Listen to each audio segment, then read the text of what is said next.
In this video, we are going to discuss some basic shading techniques for beginners.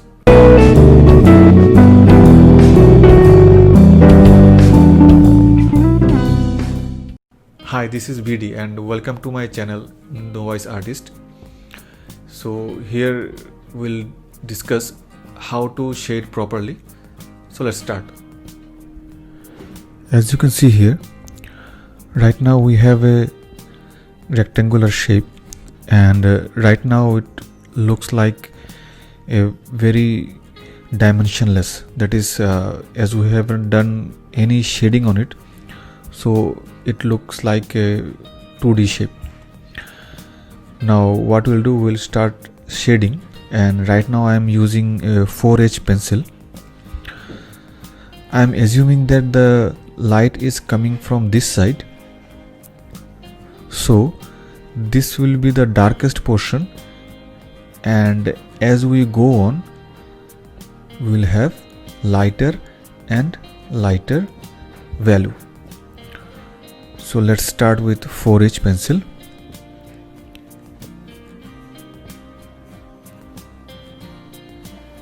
When you are shading, make sure that your pressure on the pencil is very gentle, otherwise you may damage the tooth of the paper, and if you do that, then you won't be able to put more graphite on the same area.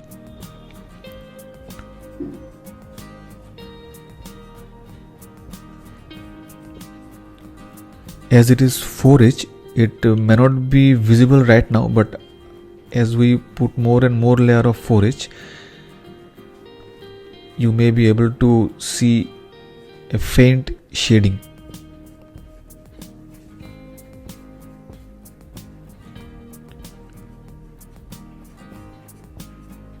So this is the darkest area, and as I move on from here to here, I'll apply less and less pressure on my pencil.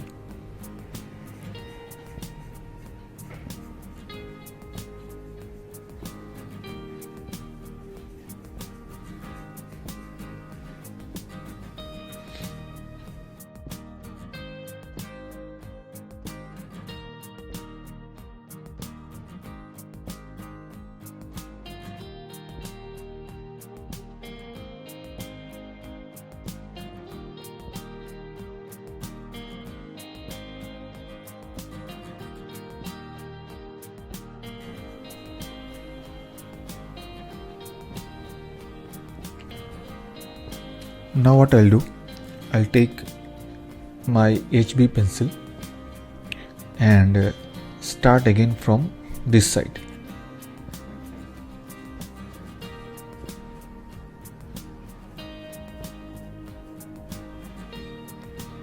So I am applying the HB pencil on top of the 4H base.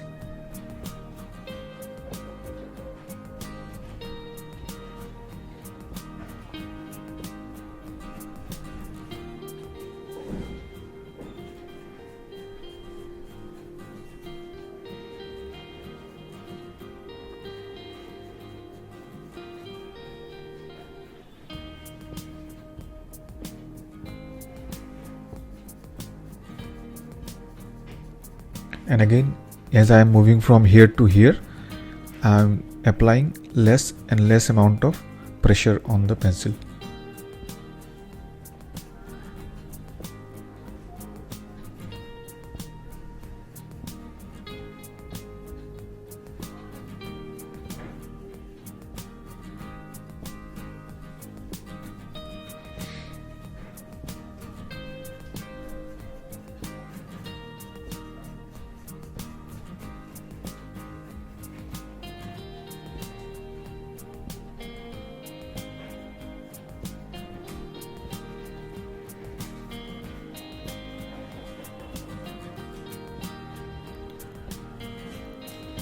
Now again I'll take my 4H and I'll start somewhere from here and then again go up to further distance.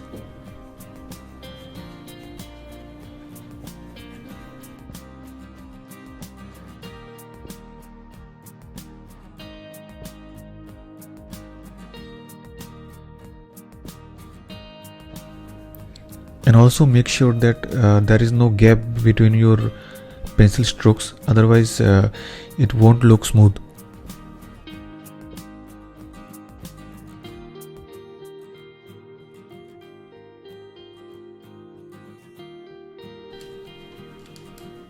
Now once in a while you can take any brush and you can spread the graphite evenly with the help of this brush. You can also use a blending stamp here, but if you want to apply blending stamp, you have to be very careful and very gentle so that you don't damage the tooth of the paper. Also, if you do that, your drawing may look very flat or very smudgy.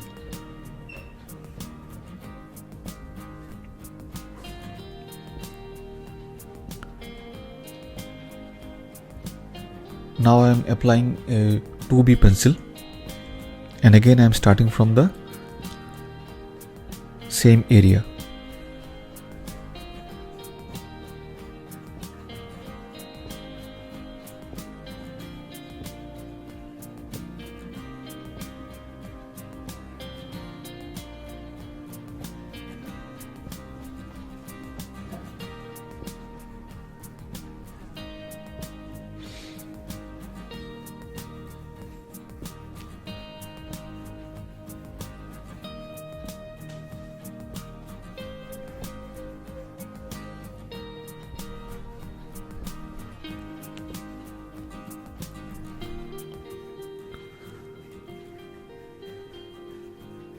This is actually a good exercise if you want to improve your shading.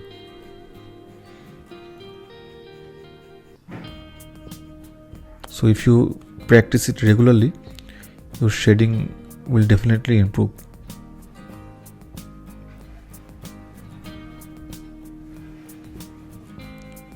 So again, low pressure here.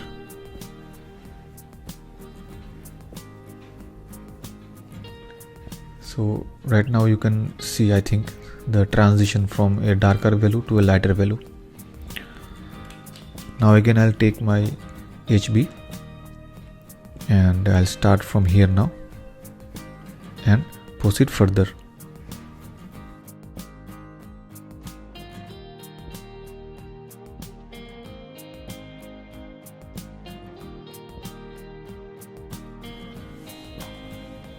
Now you may see some gaps in my pencil strokes, but that won't happen when I am drawing a realistic image. As the time is short, I am hurrying up.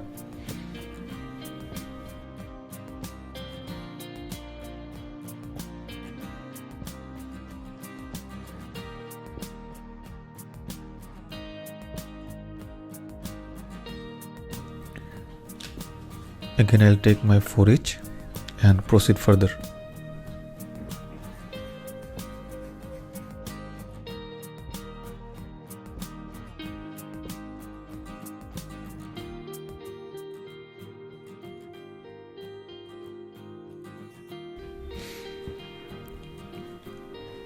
Now I'll take the 4B and do the same again from here.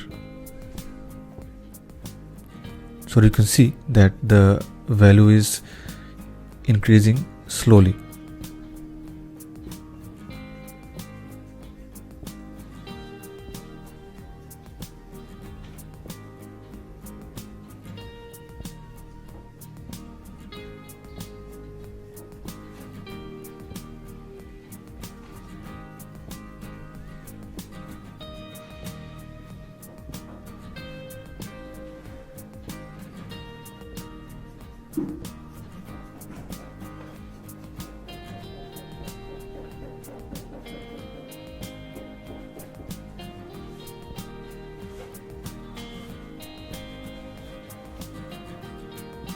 Now again light pressure.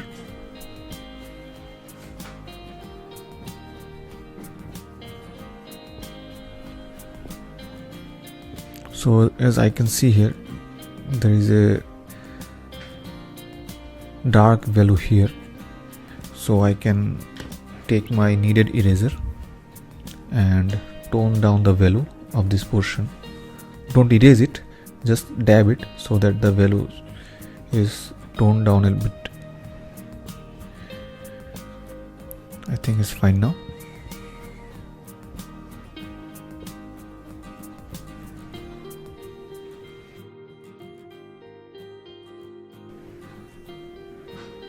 Here I am using two pencil brand. One is Faber-Castell 9000 series and another one is the Staedtler Mars Lumograph series. The green ones are Faber-Castell and the blue ones are Staedtler.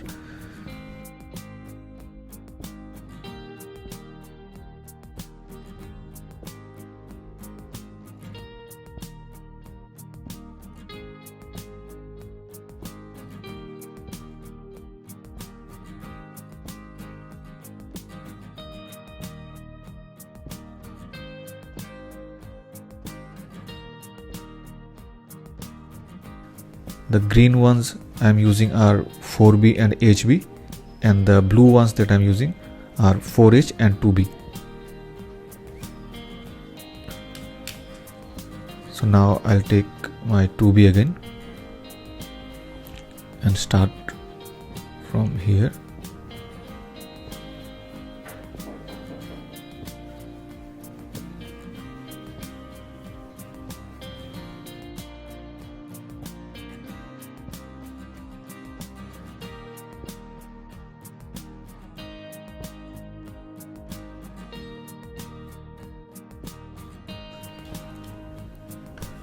Now the HB.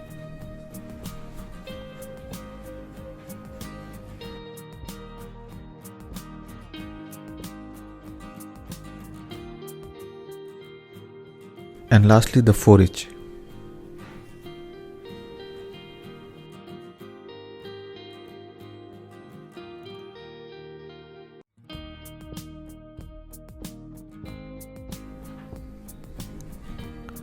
I hope you get the point which I'm trying to make, is that always remember where your light source is.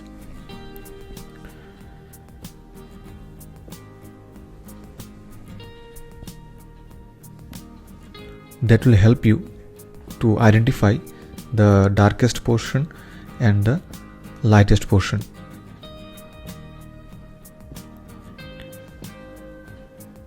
And shading is a very important aspect of drawing. You may draw a very good or accurate sketch, but if your shading is not good, it won't look realistic.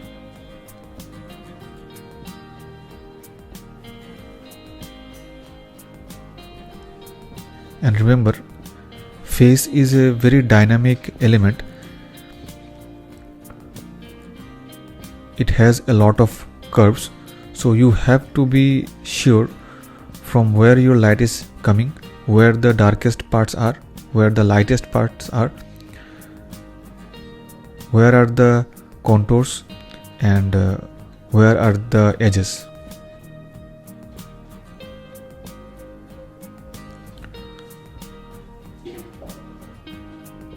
So now you can continue this process until you are satisfied.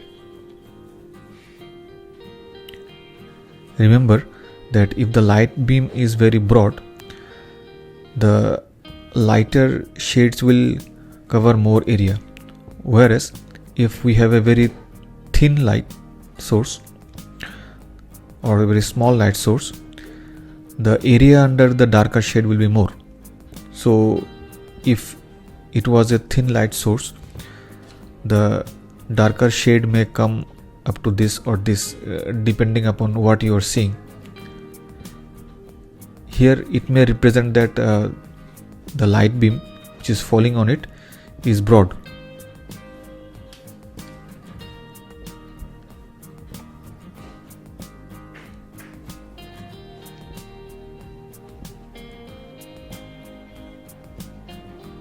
I have added a strip here to again show that how shading can depict a three-dimensional object.